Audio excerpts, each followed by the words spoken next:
Jangan heran, pencobaan-pencobaan yang kamu alami ialah pencobaan biasa yang tidak melebihi kekuatan manusia. Allah itu setia dan tidak akan membiarkan kamu dicobai melampaui kekuatanmu. Pada waktu kamu dicobai, Ia akan memberikan kepadamu jalan keluar sehingga kamu dapat menanggungnya.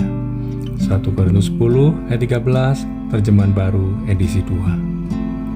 Tema minggu kedua bulan Februari 2026 adalah jangan heran. Dalam perjalanan iman, ada satu sikap rohani yang sering terlupakan. Jangan heran ketika ujian datang.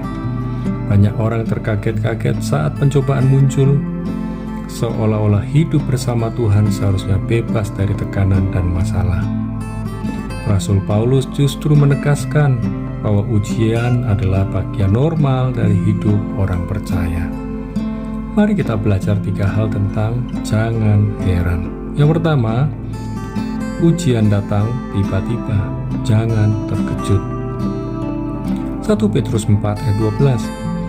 Petrus menegaskan dalam 1 Petrus 4 ayat 12, saudara-saudara yang kekasih, janganlah kamu heran akan nyala api siksaan.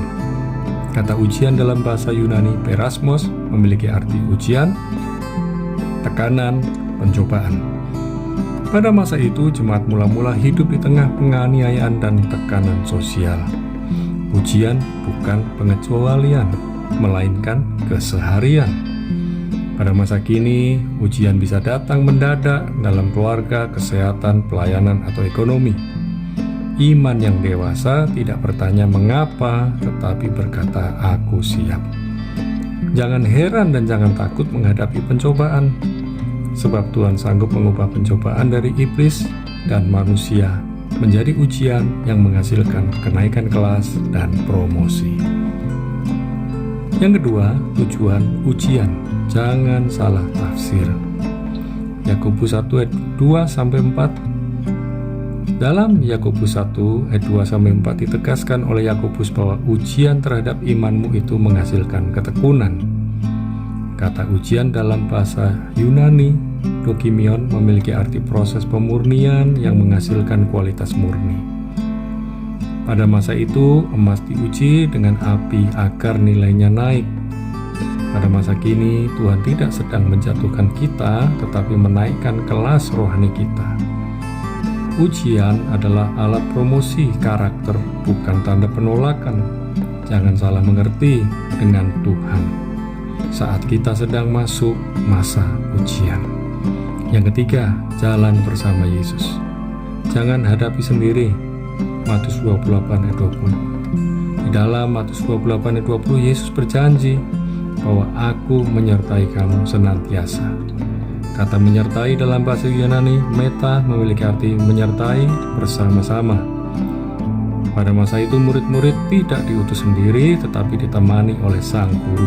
Pada masa kini, kita selalu membutuhkan kasih karunia dan kebenaran Yesus untuk selalu menyertai setiap langkah kita. Ujian bukanlah merupakan kejutan, melainkan undangan untuk bertumbuh. Jangan heran, jangan takut, dan jangan mundur. Di setiap lembah ujian, Tuhan sudah menyediakan jalan keluar, kekuatan, dan kemenangan. Di setiap lembah ujian, Tuhan selalu menyertai kita. Stay blessed. Ujian kehidupan tidak menghentikan warga kerajaan Allah. Ujian justru menyingkapkan siapa yang sungguh hidup dalam kerajaan.